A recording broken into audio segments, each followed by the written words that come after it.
আসসালামু আলাইকুম। আজকের ভিডিওতে আমি আপনাদের সাথে পারফেক্ট কেকের ক্রিম মেকিং থেকে শুরু করে একদম একটা কেকের বেস রেডি করা সবকিছুই শেয়ার করব ইনশাল্লাহ। প্রথমে আমি এখানে একটা বাটিতে 1 কাপ পরিমাণে হুইপ ক্রিম নিয়ে নিচ্ছি। ক্রিমটা হালকা বরফ অবস্থাতেই বিট করে নিতে হবে, একদম গলা অবস্থাতে বিট করা যাবে না। আমি কেক বানানোর সময় সবসময় ক্রিমটা একটু বরফ অবস্থাতেই নেই, তাহলে খুব সহজেই ক্রিমটা তাড়াতাড়ি স্টিফ হয়ে যায়, অনেক বেশি পরিশ্রম করতে হয় না। আর নিচে কোনো এক্সট্রা বাটিতে বরফও নেওয়ার কোনো প্রয়োজন হয় না। ক্রিমটা যদি হালকা বরফ অবস্থাতে থাকে তাহলে অনেক তাড়াতাড়ি খুব সুন্দরভাবে স্টিফ হয়ে যায় ক্রিমটা। তারপরে আমি ক্রিমটা 2 থেকে 3 মিনিটের মতো একদম লো স্পিডে এটা বিট করব। দেন আমি এখানে 2 টেবিল চামচ পরিমাণে পাউডার মিল্ক যেটা ওইটা ইউজ করব। আমি আমার কেকে যে ক্রিমটা ইউজ করি ওইখানে আমি সবসময় পাউডার মিল্ক ইউজ করি, আমি এখানে কোনো আইসিং সুগার ইউজ করি না। ক্রিমে যে মিষ্টিটা আছে ওইটাই আমার কাছে মনে হয় যে পারফেক্ট একটা মিষ্টি, আর এর থেকে বেশি আইসিং সুগার ইউজ করে আমার মনে হয় যে ক্রিমটা তখন অনেক বেশি মিষ্টি হয়ে যায়, আমার কাছে ব্যালেন্সটা ভালো লাগে না। এজন্য আমি কখনো ক্রিমে আইসিং সুগার ইউজ করি না, আমি সবসময় পাউডার মিল্কটাই ইউজ করি। আপনারা চাইলে আইসিং সুগারও ইউজ করতে পারেন। এরপর আমি একটা স্প্যাচুলা দিয়ে আশেপাশে যে লেগে থাকা ক্রিমগুলো জাস্ট মাঝখানে নিয়ে আসবো, তা না হলে আমার মাঝখানে ক্রিমটা জাস্ট স্টিপ হবে আর চারপাশের ক্রিমটা লিকুইড ফর্মেই থাকবে। এই জন্য চারপাশে একটু নাড়া দিয়ে আপনি মাঝখানে নিয়ে এসে দেন তারপরে আবার বিট করা শুরু করবেন। আর অবশ্যই প্রথম দিকে একদম লো স্পিডে বিট করতে হবে, দেন আস্তে আস্তে স্পিডটা বাড়াতে হবে, মিডিয়ামে রেখে তারপরে আমি বিট করব। দেখেন আস্তে আস্তে কিন্তু ক্রিমটা স্টিপ হওয়া শুরু করেছে। এখন আমি আরও 3-4 মিনিট এটাকে বিট করে নিব। আর বিট করতে করতে আপনার যখন মনে হবে যে বিট করার সময় আমার হাতে বাধা লাগছে, মনে হচ্ছে যে হ্যাঁ আমার কষ্ট হচ্ছে বিট করতে, এখন ক্রিমটা স্টিপ হয়ে গেছে, তখন আপনার বুঝতে হবে যে আমার আর এখানে আর বিট করা যাবে না, তাহলে কিন্তু ওভার বিট হয়ে যাবে। এই যে আমার বিট করা হয়ে গেছে, আমার ক্রিমটা একদম স্টিপ হয়ে গেছে। আমি জাস্ট আপনাদেরকে এখন একটু বাটিটা উল্টে দেখাচ্ছি যে আমার ক্রিমটা কত সুন্দর স্টিপ হয়েছে। এই যে দেখলে আপনারা বুঝতে পারবেন কোনো ক্রিমটা নড়ছে না, তারপরে ক্রিমটা অনেক সুন্দর, দেখেই বোঝা যাচ্ছে যে অনেক সুন্দর স্টিপ হয়ে গিয়েছে। এখন আমি একটা 3 পাউন্ডের একটা ভ্যানিলা কেক এটা জাস্ট আপনাদের রেডি করে দেখাবো। আর এই জন্য আমি প্রথমে বোর্ডটা ভালোভাবে মুছে নিচ্ছি।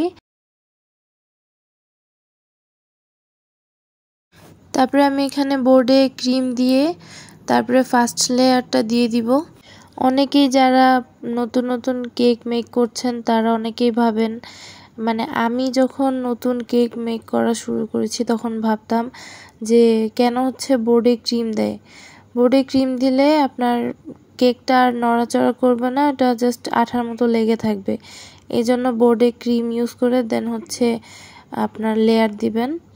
তারপরে আমি এখন ফার্স্ট লেয়ারটা দিয়ে দিচ্ছি। তারপরে আমি এখানে দিয়ে দিচ্ছি সুগার সিরাপ। সুগার সিরাপটা অবশ্যই ইউজ করবেন, তাহলে কেকটা 1 দিন 2 দিন পর্যন্ত অনেক সুন্দর একদম সফট থাকবে আর খেতেও অনেক টেস্টি লাগে। তারপরে আমি এখানে দিয়ে দিচ্ছি ক্রিমটা অনেক সুন্দরভাবে চারপাশে দিয়ে তারপরে আপনি সুন্দর করে একটা ফিনিশিং করে নেবেন, তাহলে কেকের যখন পিস কাটা হয় তখন দেখতে অনেক বেশি সুন্দর লাগে। এজন্য অবশ্যই কেকের যখন লেয়ার করবেন তখন অবশ্যই ভালোভাবে সুন্দর করে ফিনিশিং করে তারপরে সেকেন্ড লেয়ার দিলে বেশি ভালো লাগে। আর আমার আজকের এই কেকটা হবে 3টা লেয়ারের। আমি সেম প্রসেসে 3টা লেয়ারই একইভাবে করে নিব। আপনাদের অনেকের অনেক ধরনের কোশ্চেন থাকে, অবশ্যই আমাকে ইনবক্সে নক করবেন। আর আমি যদি জেনে থাকি আপনার যে বিষয়ে জানার আগ্রহ বা আপনার যে বিষয়ে জানার ইচ্ছা, সেই বিষয়ে যদি আমি জেনে থাকি তাহলে অবশ্যই আমি আপনাকে সাহায্য করব। এর জন্য আপনার কোনো টাকা পয়সা খরচ করতে হবে না। আমি অবশ্যই চেষ্টা করব আমি যতটুকু জানি আপনাদেরকে শেখানোর। মাঝে মধ্যে আমি অনেকের রিপ্লাই সাথে সাথে করতে পারি না, কারণ হচ্ছে আমার অফিস করতে হয়, তারপরে আমার একটা ছোট বেবি আছে, ওকেও আমার দেখাশোনা করতে হয়, তাই আমি সাথে সাথে মেসেজ রিপ্লাই করতে পারি না। যখনই আমি দেখি তখনই আমি চেষ্টা করি মেসেজের রিপ্লাইগুলো করার। ইনশাল্লাহ তবুও আমি আস্তে আস্তে চেষ্টা করব সব মেসেজের রিপ্লাইগুলো করার, আর হচ্ছে আপুদেরকে শেখানোর। অনেকেই আমাকে বলছেন যে আমি যাতে অনলাইনে ক্লাস নেই, কিন্তু আসলে আমার কাছে সময় নেই যে আমি ক্লাস নিব। আমি আসলে খুবই ব্যস্ততার মধ্য দিয়ে কেকগুলো মেকিং করি, আর ভিডিও করারও আমি ভালোভাবে সময় পাই না। ভিডিও যতটুকু করতে পারি, আবার ওগুলো এডিট করা, ভয়েস দেওয়া, এগুলো অনেক সময়ের ব্যাপার। ওগুলো করতে আমার খুবই ঝামেলা মনে হয়, এই জন্য আমি মাঝে মধ্যে ভিডিওগুলো করি, আর হচ্ছে যতটুকু পারি আপনাদের সাথে শেয়ার করার চেষ্টা করি। তাই আপনাদের কাছে আমার রিকোয়েস্ট যে রাগ করবেন না, মাইন্ড করবেন না। অনেক আপুরা আছেন যাদেরকে আমি চিনি না, কিন্তু তারা হচ্ছে আমাকে মেসেঞ্জারে মেসেজ করেন, অনেক আমার জন্য দোয়া করেন, অনেক শুভকামনা জানান। আমার অনেক বেশি ভালো লাগে এই ধরনের মেসেজগুলো পেলে।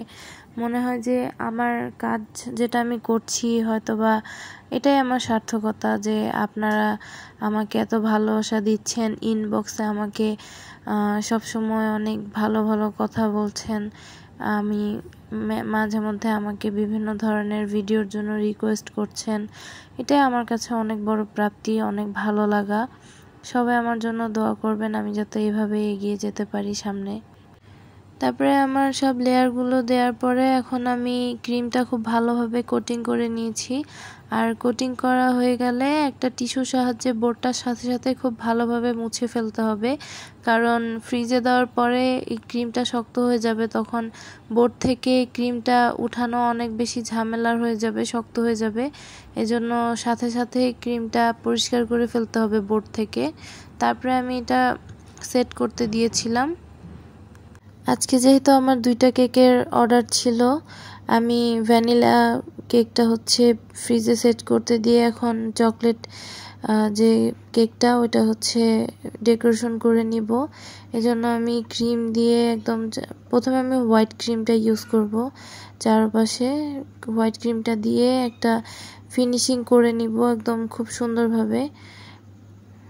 প্রথমে ক্রিমগুলো কেকে খুব ভালোভাবে লাগিয়ে তারপরে হচ্ছে আপনার ফিনিশিংটা করতে হবে, তা না হলে হচ্ছে কোথাও থেকে উঠে যাবে, ভালোভাবে লাগবে না। চারপাশে যাতে সমানভাবে ক্রিমটা লাগে ওইভাবে লাগিয়ে তারপরে হচ্ছে আস্তে আস্তে করে ফিনিশিংটা করতে হবে, তাহলে খুব ভালো একটা ফিনিশিং আসবে। আমি প্রথমে কেকের সাইডের ফিনিশিংটা দেই, তারপর হচ্ছে উপরে ফিনিশিংটা দেই। এখন আমি পাশের যে ফিনিশিংটা ওইটা ভালোভাবে দিতে পারি না, ওইটা আবার হচ্ছে ভালোভাবে ফিনিশিং দিয়ে নেওয়ার চেষ্টা করব।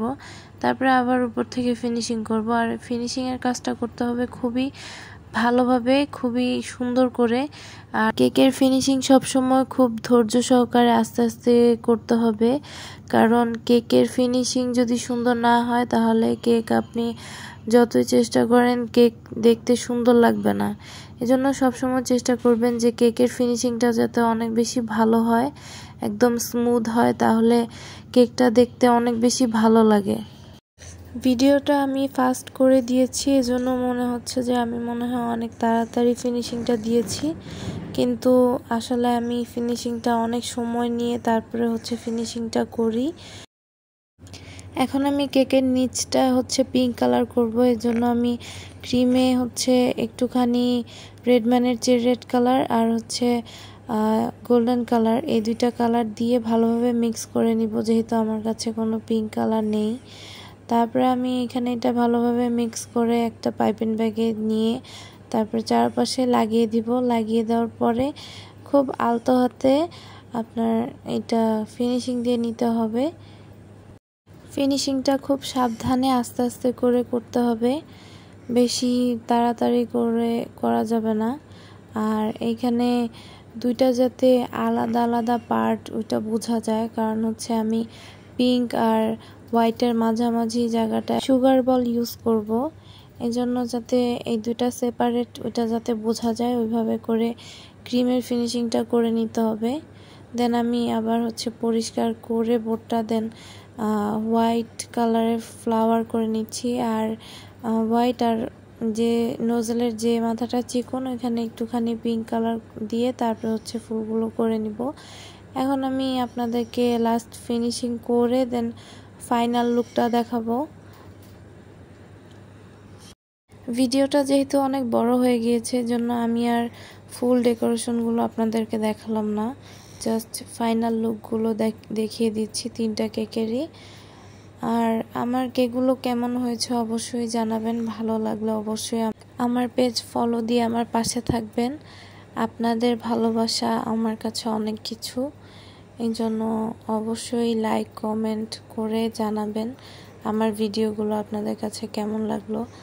আর আরও যদি কোনো কিছু ভিডিও চান তাহলে অবশ্যই জানাবেন।